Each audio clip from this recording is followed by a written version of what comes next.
Друзья, всем привет! Вы на канале Варанча. Мы сейчас на Галапагосах, остров Изабелла. И в этом выпуске мы отправимся к самому активному вулкану этих островов Сьерра-Негра и посетим второй по размерам действующий кратер вулкана в мире. Поехали! This pain you already know. Turn that to gains, let my money show. I've got these things that I can't let go. Watch me turn this life into something that you can never own. I feel this pain you already know. Turn that to gains, let my money show. I've got these things that I can't let go. Watch me turn this life into something that you can never own. So fight and fight and die for the things you know you love.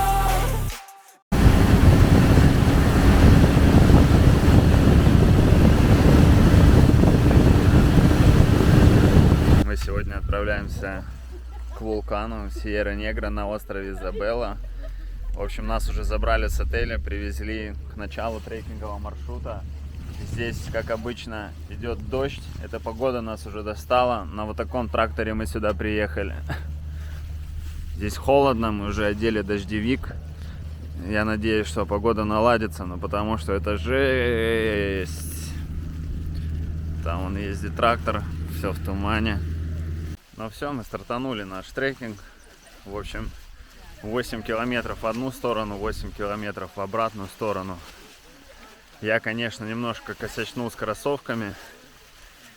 У меня кроссовки в сеточку, а здесь везде грязь, вода. И у меня уже все мокрые ноги. Потому что, когда я поднимался на вулканы на Бали, там была просто сыпуха, камни, в общем, воды там не было. И я в этих же кроссовках поднимался, похожих. Вот, а здесь надо преодолевать вот такие вот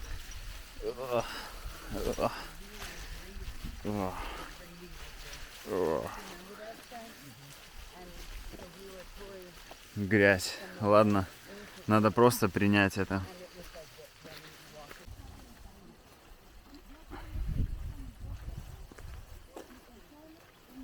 В общем, мы пришли на самую высокую точку этого вулкана, откуда должны открываться крутые виды.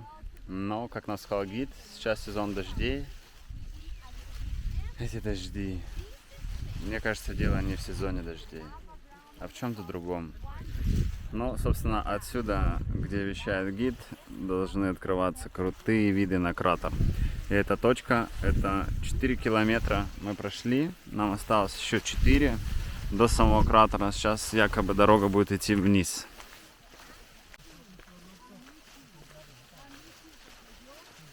В общем, перед этим была не самая высокая точка, сейчас оказалась самая высокая точка.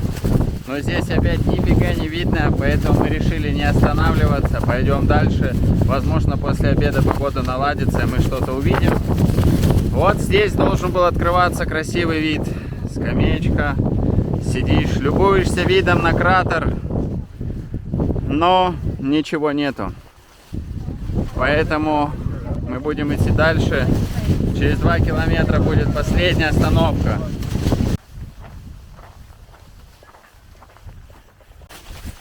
Отсюда уже открываются вроде как необычные виды. На камере, наверное, на экране плохо видно. Там океан. Только я поднялся, послушал гида, опять все затянуло. Блин, ну что такое? Ничему не могу поделиться красотой. Но надеюсь, сейчас разведнеется, я вам покажу, что видно. Это уже с противоположной стороны острова. Вот. Гид сказал, что животные, которые обитают с этой стороны города, здесь их нету. Здесь уже другие виды черепах, другие виды игуан. Ну, потому что ландшафт и рельеф тоже отличаются. Здесь уже лавовые скалы, камни. Мы сейчас будем гулять между ними.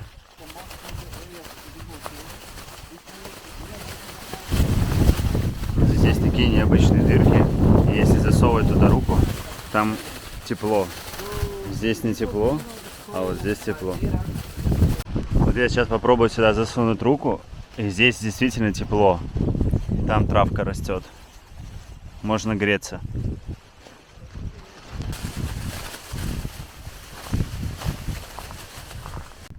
Открывается уже вид на океан. пока далековато. Ландшафт, конечно, необычный. Такое ощущение, как будто гуляешь по Марсу какому-то. Да, на Галапагосах очень много вулканов, и Сьерра-Негра это один из самых активных вулканов, который здесь есть. Там народ фотографируется дальше, скорее всего, какой-то viewpoint. Сейчас посмотрим. В общем, я залез на одну из скал, и тут вот такой необычный вид. Я вижу, что люди идут туда дальше. Не знаю, что нас ждет. В этой программе мы не особо подготовлены в плане информации. Я не изучал. Все-таки я жду кратер. Я знаю кое-что про него, что вы услышите дальше. Очень интересно. Нам по дороге встретился такой необычный лавовый туннель. То есть лава стекала из-под земли вот так вниз, и он похож на горку. Залазишь и едешь так.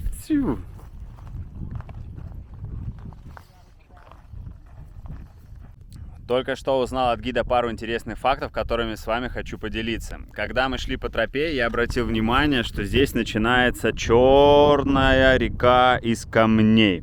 Так вот, это было извержение в 1979 году, и лава стекала с самого верха в самый низ, расстояние 4 километра. И также я обратил внимание, что здесь камни на реке на этой черные, а здесь камни, по которым мы шли, они красноватого или коричневого оттенка.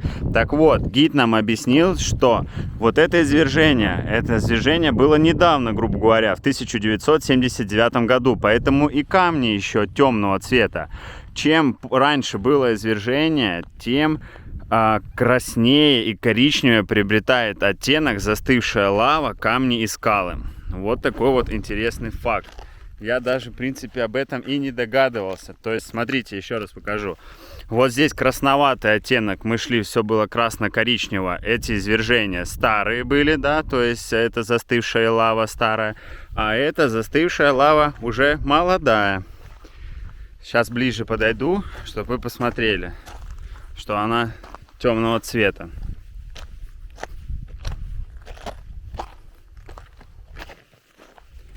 Да, она даже выглядит совсем по-другому. Вблизи лучше видно.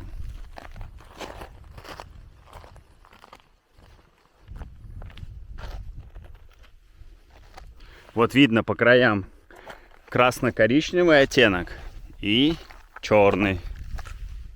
Здесь нам также гид показал такую интересную волну, как стекала лава, и рассказал, в чем отличие. То есть, например, вот тоже лава и эта лава. Вот, одну из них называют лава, а вторую называют Пахой-Хой. Вот, все эти названия украли с Гавайев, нам гид сказал, да, что они сами не придумали и решили, в общем, у них забрать, потому что на Гавайях тоже очень много разных извержений. Так вот, в чем отличие? Вот эта вот лава почему так назвали? Потому что по ней очень больно ходить, и она более горячая, то есть температура этой лавы больше.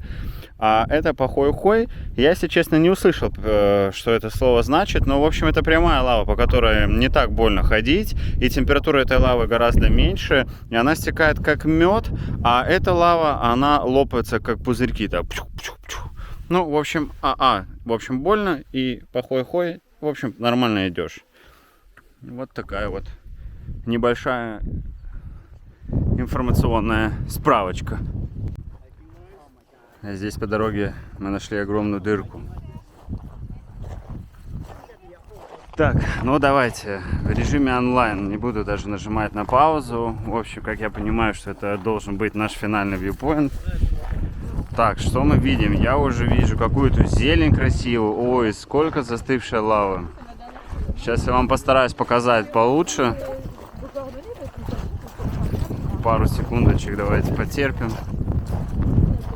Да, вот оно все. Все полностью черное. И там уже видно океан.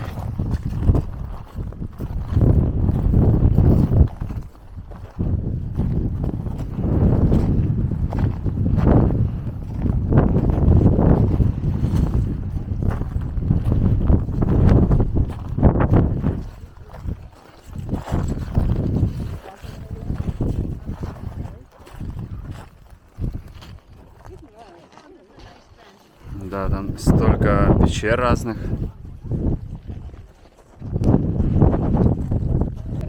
Так, в общем, сейчас откроем коробочку, которую нам давали с едой, посмотрим, что здесь есть. Я уже вижу 2 яблочка, печеньки, сок. Одна коробочка, что ли?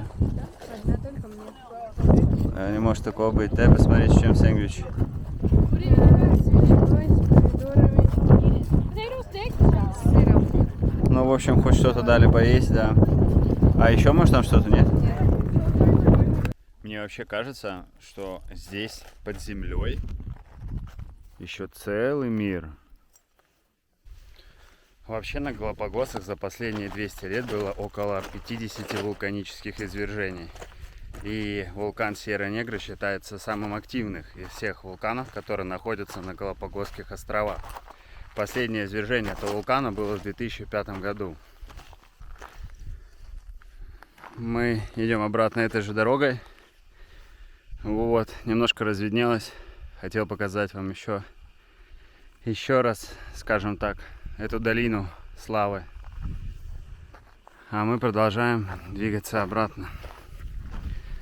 Мы вернулись на смотровую площадку, которую мы посещали в самом начале, потому что дорога обратно точно такая же, по такому же маршруту. И вот он, открывается кратер. Высота этого вулкана 1127 метров. И самое интересное, то что этот кратер в диаметре 11 километров. И это второй по размерам, второй по величине действующий кратер вулкана в мире. Жалко, конечно, что мы не видим его целиком, полностью из-за тумана, но хотя бы частичка этого кратера открылась. Вот такая интересная история. Это уже другое место. Мы шли обратно, и я обратил внимание, что с правой стороны видно кратер. О, вот. Я вам сейчас покажу поближе. Главное, чтобы я туда не уехал. Так. Интересно то, что 11 километров, как я и говорил, диаметр этого кратера. Мы идем оттуда. Мы идем 8 километров сюда и 8 километров обратно. Я думаю, что если бы была ясная погода, видно было бы полностью весь кратер, наверное. Это было бы очень круто. И здесь вот видно как раз, как земля, гора опускается и начинается лава. Здесь на обратном пути, в принципе, в сторону к кратеру и обратно, есть какое-то место аномально противное. Постоянно идет дождь, хотя вот мы уже 5 часов двигаемся или 6. Мы шли сюда утром, здесь шел дождь, сейчас мы идем уже обед, 2 часа дня, идет дождь. О, и вот такая вот грязь. У меня просто кроссовки уже, ну, все в говне, насквозь мокрые. А во всем этом жутком ужасе на обратном пути, среди грязи, говна, дождя и тумана, мы нашли очень красивый цветочек. Здесь они разных цветов. Я, конечно, постараюсь подойти ближе. Вот. Вот синий. И здесь много. Такой интересный, красивый куст.